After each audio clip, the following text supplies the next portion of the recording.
Reddit has a lot of subreddits like that. Random acts of muff dive. It just matches pussies with mouths. I thought you started that. Oh, I didn't start it. I'm just a well-reviewed regular.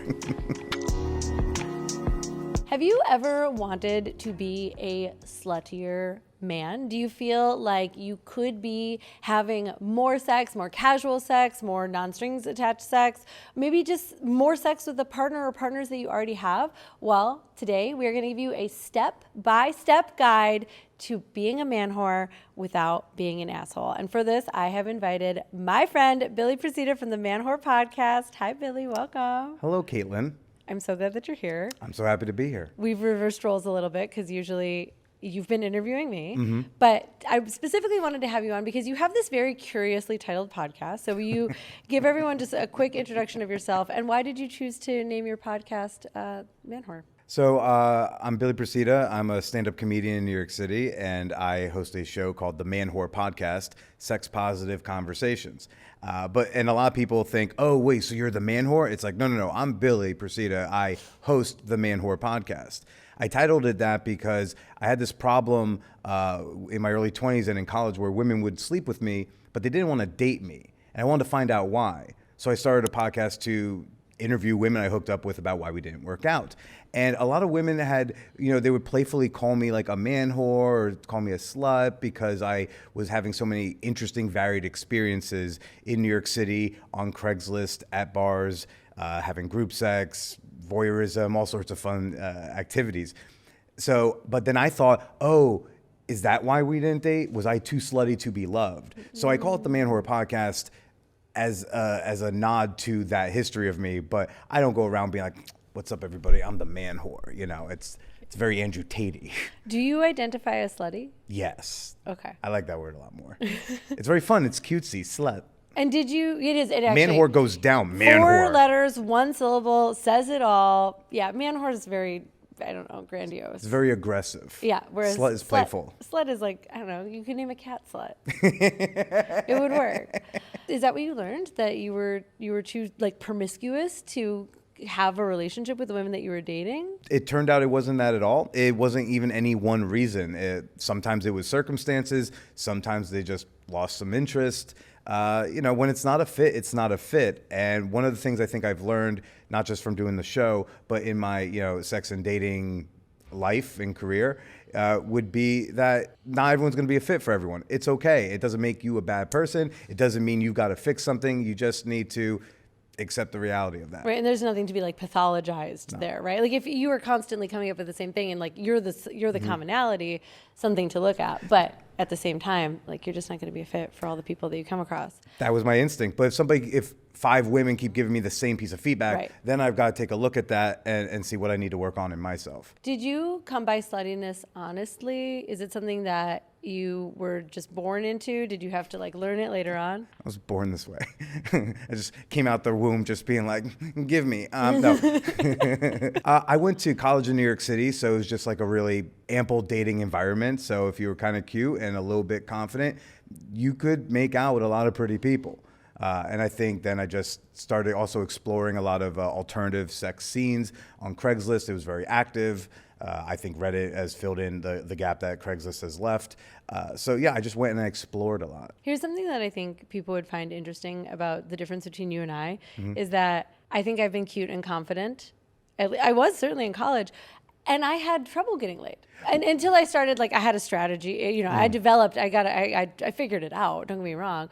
But I think that for me, I don't know if I think there was a time period, I went through a slutty time period, but I think that my own experience was often that I struggled to create the kind of sexual connections that I was looking for.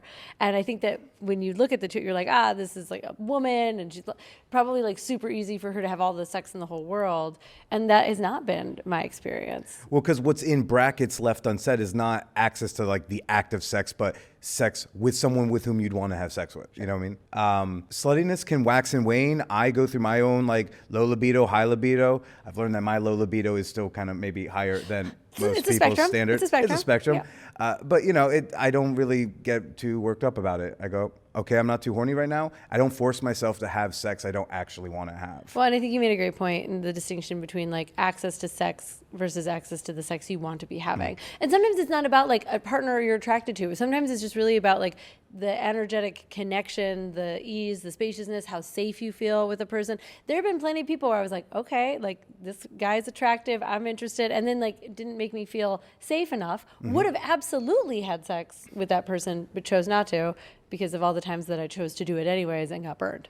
How many times have you been about to fuck somebody and then you had to not because he said blank? Oh man. Or in bed, you're starting to fool around, and then the way he's behaving around kind of like consent and escalating the activity without checking in with you, and all of a Right. sudden you start to tighten up. You don't feel safe. Then why would you want to have sex right now? So then you have to kind of say, Right. you know, There tell have them been, to there kick have been rocks. a number of times. It's usually, I think I've been pretty good at testing people beforehand. Certainly when I was in college and horny, I was like, oh my God, I wish you had not said that. You know? But I can think of one guy I brought back to my place, and he was like giving me a back massage, clothes were still on. And I was like, this is going great. And then, and I kid you not, he took his hands off of my body and bit my anus through my clothing, full teeth, hard. The anus or the butt Oh cheek? no! Ain't like how he got. And here's the other thing. How I did was he wearing find pants. it? How did he find it so precisely with his teeth? His teeth have heat-seeking anus missiles? What's going on? Yeah, I mean he'd never seen it before, but he nailed it. He pinned the tail on the donkey. I literally had to kick him out of my apartment because I had to call someone and tell them about it and process it. And like I did, you know. I think the back massage is a great example because I also think a lot of guys think this is like a semi-sexual, low-level activity to begin some sort of physical touch, right? And if they're jumping from the massage to biting your butthole, not a great sign. We've skipped some steps. Yeah, skip some steps. You don't feel safe. We have to stop. But had he like progressed and say, is it okay if I touch here? Can I go a little lower? Do you mind if I, and then asked, can I bite your anus? Then you'd be like, I actually feel a little safe about this guy biting my anus, you know, And go then at it. I can have an intelligent conversation with him. Like, what is it about biting my anus that you're into? How hard on a scale from 1 to 10? Can you demo on some place that I'm okay with being bit? How hard you would like to bite my anus? Because otherwise I'm probably a no, because I don't fully understand what's about to happen. Yeah. Affirmative consent doesn't have to be unsexy. Yes. Like we just said it in this kind of matter of fact way, but there's like, you can throw in some zhuzh, you can throw in a little sensuality to it. When you ask a woman, can I kiss you? You can be like, I don't know. Do you think I can like kiss you? Or it's like, oh my, we've leaned in close. We've had a connection. We're making eye contact. It's like, I really want to kiss you right now. And then you see the reaction. It's different. Yeah. Okay, let's try to distill our collective decades of knowledge on how to be a good slut, specifically for men, specifically for men who maybe feel like they can't, or like, or like maybe they deeply want to, but they haven't figured out how to become slutty in an ethical way. I think what you were just pointing to there is learn how to communicate, because above everything else, sluttiness requires really solid communication. What I'm expecting out of the sex that I'm pursuing, what it is that I'm pursuing, even before then, but like what it means to me too. Like, hey, I'm not looking for a relationship. I'm looking for a casual thing. This might be a one night thing, right? Being really honest about what it is that you're after, what it is that you're available for, what it is that you want to create with this person. Obviously, you know, any edgier sexual practices like anal biting that you want to get into requires good communication. What's another thing that you think is essential for being a good slut?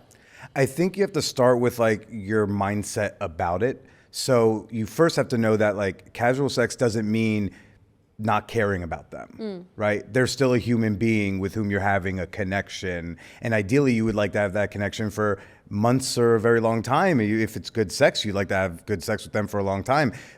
But if you're being an asshole about it, you're probably only going to have sex with them once or twice before they say, this is not worth whatever this is. And now you've got to kind of start the process all over And again. you're saying, like, if your mindset is that by having sex with this person, I am inherently devaluing and disrespecting them, then you're going to bring that into every time. And then you're going to manifest that because that's how you're treating them. A lot of guys think that if they just say, I'm not looking for anything serious, it means they don't have to like answer a text ever or talk to them or care about things about this person that don't have anything to do with sex. Saying I'm not in for a long-term relationship Yeah. doesn't excuse you from being a good person. Absolutely. Someone I've been sleeping with for like 6 months now, she's a huge Mets fan. Right now, a lot of texts about like, congrats on your boys, so sorry about the loss. And I'm not saying congrats on your boys, can't wait to bite your butthole. Or put a ring on it. Right, exactly. Like there's so much space in between disrespect and Yes. relationship escalator. Yeah. You can, but just treat them like a human. Just remember they're a human being at the beginning. You know what I was almost just thinking of? If you were maybe like going into any other sort of like a transaction, like a business transaction, right? Like you maybe are not going to like merge your businesses together permanently, but like if someone gives you their business card and you have a nice conversation and you follow it up with an email and then they email you back, like it doesn't mean that you're, suddenly like signing contracts, right? Right. Like, but we do that with romantic and sexual relationships. We're like, if I text, she's going to get the wrong idea. It's like, no, it's just, this is just how our society is lubricated. All relationships require like a, hey, good morning before you ask, hey, do we own a plunger? Because I need it right now. Yeah. And even if we're trying to do a transactional sexual encounter, Reddit has a lot of subreddits like that. Random acts of muff dive. It just matches pussies with mouths. I thought you started that. Oh, I didn't start it. I'm just a well-reviewed regular. For anyone unfamiliar, muff dive means to perform oral sex on a woman or vulva. It comes from the English origin of muff, meaning the muff. Look, the entire subreddit is in agreement that they do need a new term for it, but that's what we have on What's the your Reddit. favorite alternative pussy eating? My favorite term for pussy eating? Yeah, wait, what's like a colloquialism? Oh, I didn't know we were throwing out multi-syllabic words. Why did you think over I was here. struggling so hard to come up with it? I like pussy eating. It's really straightforward. We know what we're doing to what. We don't have to look up what muff means. Noun, verb. Noun, verb. Let's do it. Let me do it to you. 5 stars on muff dives. But even then, it's like from answering the post to the encounter, I'm still showing them respect and treating them like a human. I'm just not trying to be like, hey, can I come eat your cunt right now? It's like, hey, my name's Billy. I'm this old. Here's a picture. What do you like? And then there's a little flirtation. And then when we get to we're only going to hook up maybe this one time, and we're going to make it a really fun encounter. Not just fun for me. The other thing that reminded me of is that if you are engaging in casual sex and you have multiple partners, you do need to have some degree of openness around your partnerships, right? So like if you have a person that you've been sleeping with, but it's casual for 6 months or more, do you tell her if you have a girlfriend, if you've got other partners, like is that part of your communication with her?